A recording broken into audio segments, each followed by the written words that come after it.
Call all hands. Beat to quarters. Run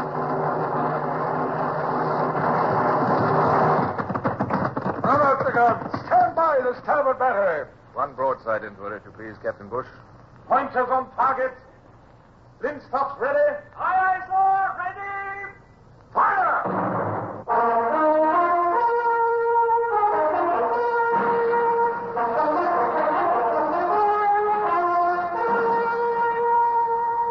Presenting Michael Redgrave as C.S. Forrester's indomitable man of the sea, Horatio Hornblower.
Somewhat dull retirement, I often live again the details of my active career.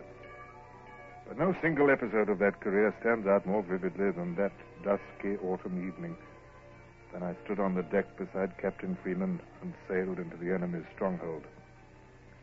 The patched foretopsail had been bent on, the name Porta Coeli painted out, and the name Flame substituted. I forced myself to remain calm and apparently unmoved. But Freeman, beside me, had given up all pretense and was as excited as a schoolboy. There's the harbor, sir. And there's that French West Indiaman we saw go in this morning. Oh, there's a lighter beside her. Of course, they wouldn't unload her at the quay. They'd put her cargo into lighters and send them upriver to Rouen and Paris. At the moment, I'm more interested in the town's defenses than the shipping. There are the ports of Adresse and Tourneville on that steep cliff. The twin lighthouses on Cap de la Heve. And the batteries there on that low ground beside the jetty. The batteries are going to be our greatest danger. I don't expect the forts to find out what's going on in time to open fire. I don't see why anyone should find out, sir. The ship's disguised, and we've got plain pea jackets over our uniforms. Oh, look, sir, look. There's a lot of shipping further in. Oh, might even be ships of the line. They haven't got their yards crossed. Well, I've never been in as close as this before. It'll be dark soon. I hope the weather doesn't clear anymore. It's just light enough to find our way in, and it'll be dark enough to cover us as we come out. Sail on the lee, sir. Oh, that's the pilot lugger coming out to us. Oh. They think we're the Flame, sure enough. Very good. Well, set the men to cheering at the port side. Secure the pilot when he comes on board. I'll con the ship in. Aye, aye, sir. Now then, you men. You're a gang of mutineers sailing your ship to the enemy as a prize. Now, come on, let's hear from you. Shout! Sing! Dance! Back the main topsail! Here's the lugger, sir. And here's the pilot coming aboard. Lee braces. Over with the wheel and on into the harbor. Mr. Freeman, have you taken care of the pilot? I have that, sir. I put my shoulder into his back and shot him down the hatchway.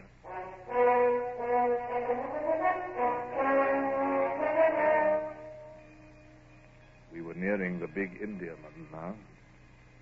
She lay with loose sails, swinging to a single anchor. In the fading light, I could just make out a dozen of her crew at her side, staring curiously at us. You may hoist out the boats. Aye, aye, sir.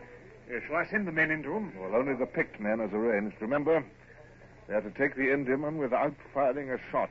Once we alarm the shore, we're lost. Oh, they understand, sir. They've been well drilled. Good. Boats away!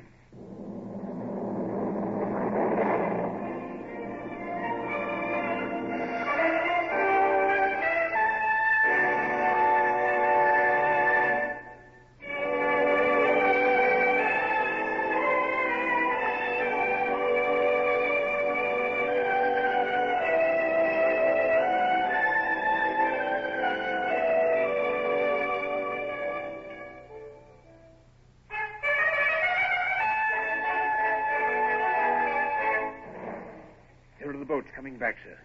Well, the men they've put aboard must have done their job. Excellent. Look, here comes the Indiaman, too!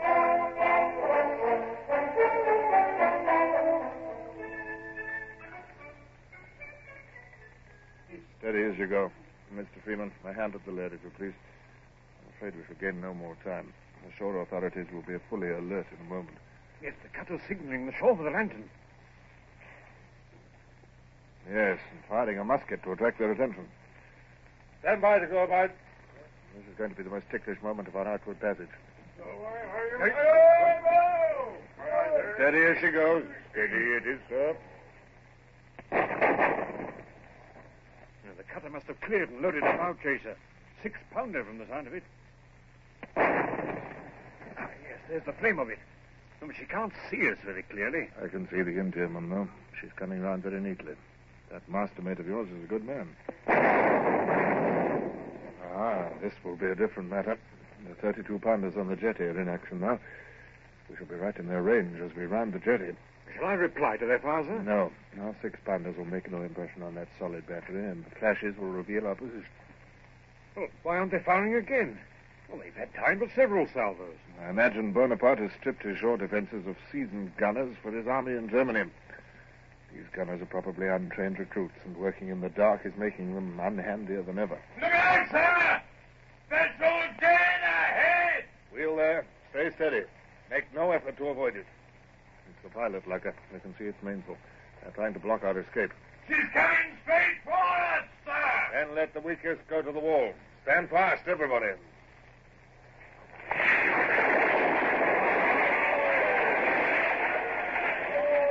Look at her! Look at her! Her bows are smashed like an eggshell. The water's pouring into her. That was closer. They fired at the noise. We're getting into deeper water. Lay her on the other tack, if you please, Mr. Freeman. I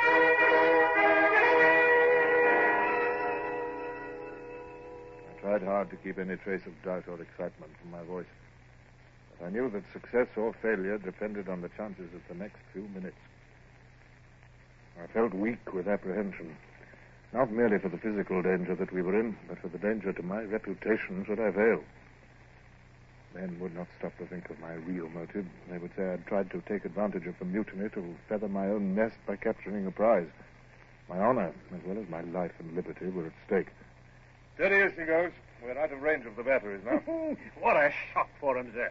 A loaded Indiaman taken out of harbor right under their very noses. Very good piece of work, Mr. Freeman. All hands did their duty admirably.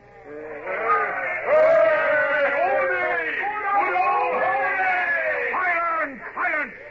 I'll flog any man who's disrespectful to the Commodore. Oh, leave them alone, Mr. Freeman. They mean well and they're excited. It sounds as though our prize crew on the Indiaman share their feelings. And they've reason to. All hands will get a nice share of prize money, and there ought to be at least £1,000 in it for you, sir. Yes, I shall go below, Mr. Freeman. Well, that will do, man. Mr. Freeman, please be good enough to issue grog to all hands.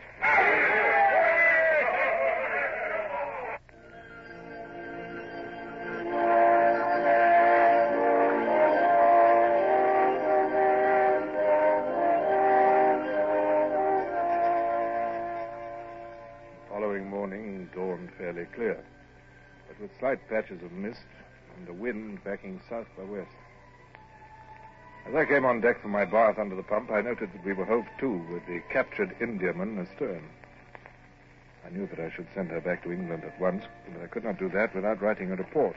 And there was the mutinous Flame to deal with before I could think about reports. Sail-ho! It's the brig Flame, sir! What? Yes, there she is, sir. Just coming out of that mist bank. Well, there's only one thing to do. We'll have to fetch her out. Clear the ship for action. Aye, sir.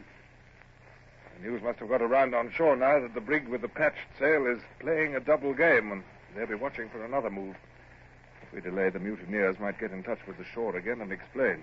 Yes, or if they see from the shore there's 2 brigs with patched sails, they may guess what's been done. Yes, quite so. Well, see that the men have some breakfast first, and it will be best if the guns will not run out yet. Aye, very good, sir.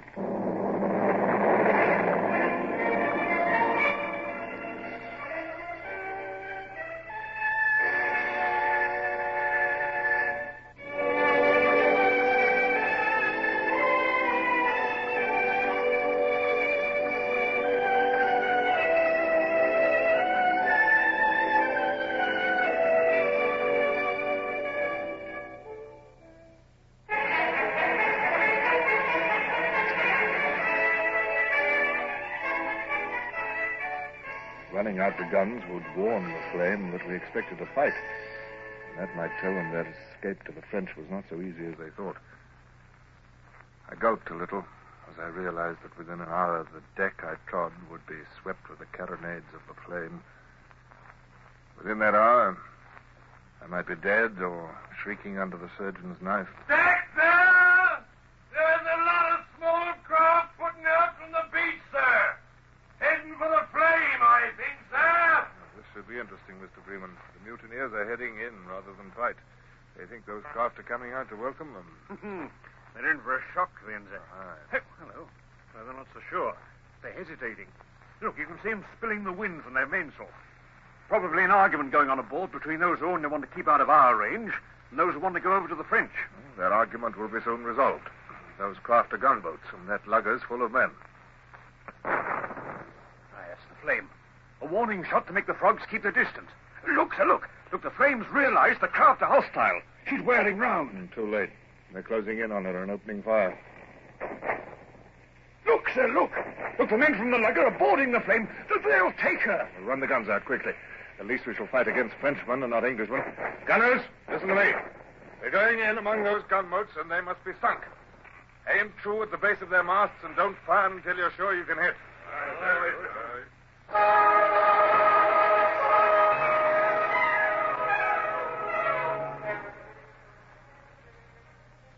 We were among the gunboats then. Our carronades went off on both sides. On our starboard side, I had one gunboat under my eye, half a dozen men by her tiller, 2 men at each sweep amidships, a dozen at the big gun forward. Our shots came smashing in. We fired at extreme depression. They smashed straight through the frail shell of the boat. The sides caved in. The sea surged over her. The big gun slewed and completed the wreck. And only a few bobbing heads in the water showed where she had been. The same on the port side. Whoever was responsible for exposing those small boats to our fire was a fool. But now, the lugger and the Flame were close ahead. Mr. Freeman, load with canister, if you please. We'll run alongside the French lugger. One broadside, and then we'll board her in the smoke. Aye, sir. Gunners! Canister! I shall want every available man in the boarding party. You, Mr. Freeman, will stay here. Oh, but, sir... You'll stay here. Fix 6 good seamen to stay with you and work the brig out if we don't come back. Is that clear, Mr. Freeman? Yes, sir, Horatio. Helmsman, lay us alongside that lugger. Gunners, you see that every shot tells. Boarders, you ready to come with me?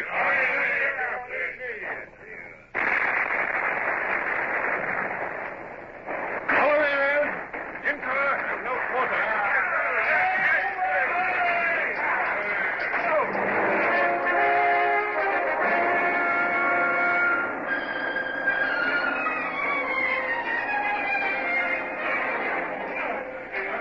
A figure brandishing a cutlass had leaped past me on the lugger.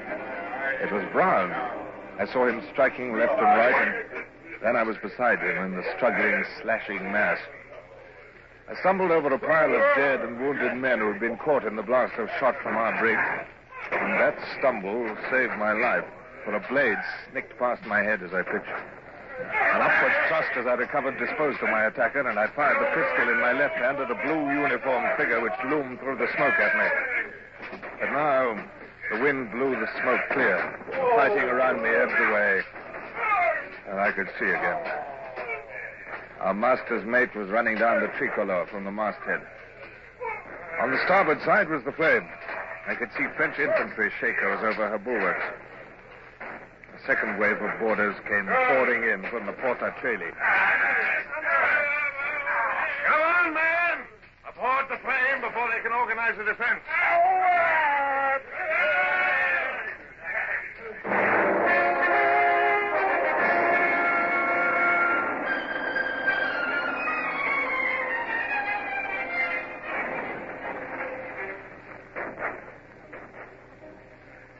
It's all over now, sir. They've had enough.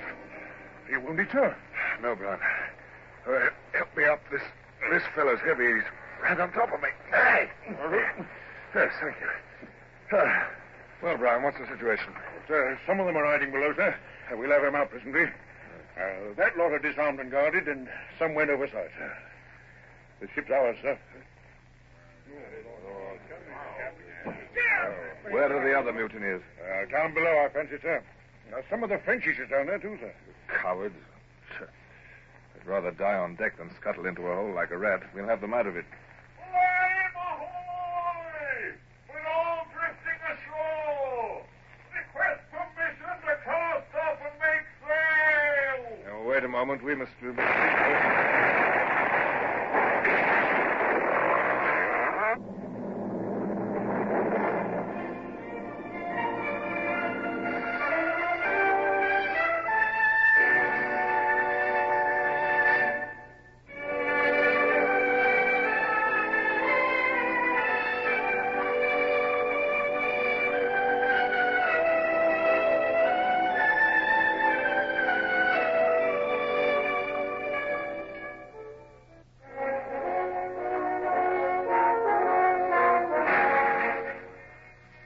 remaining gunboats.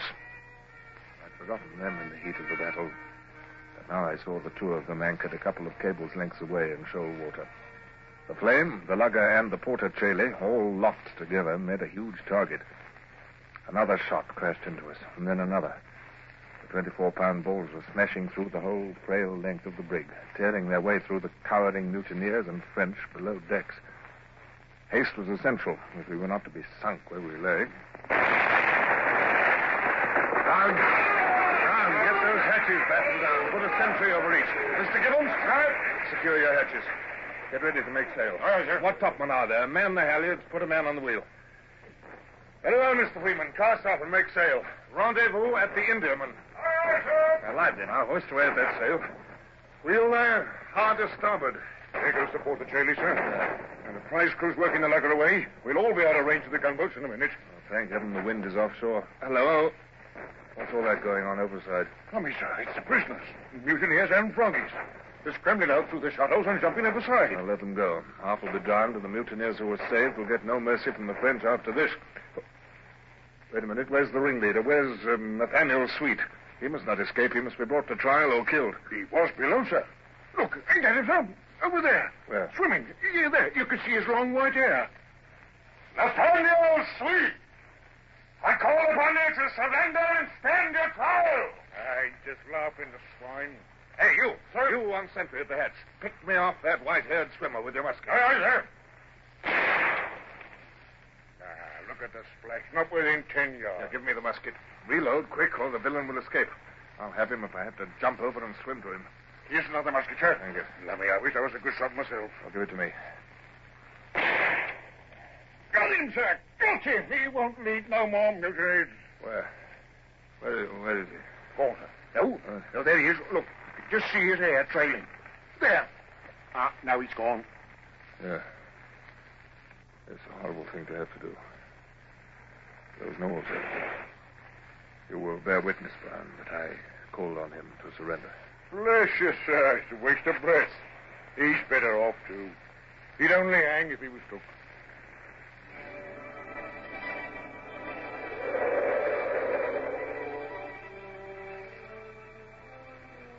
It was true.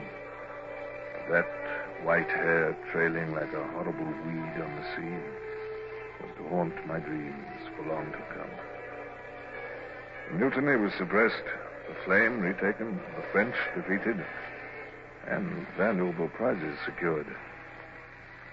Barbara and Richard and Smallbridge seemed close again. Yet there was no joy in my heart as we sailed to rendezvous.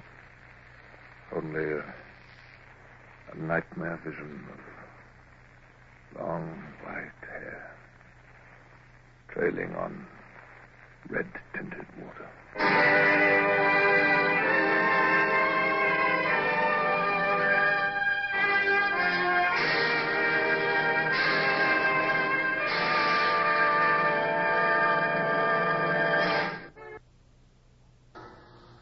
Horatio Hornblower, starring Michael Redgrave, is based on the novels by C.S. Forrester.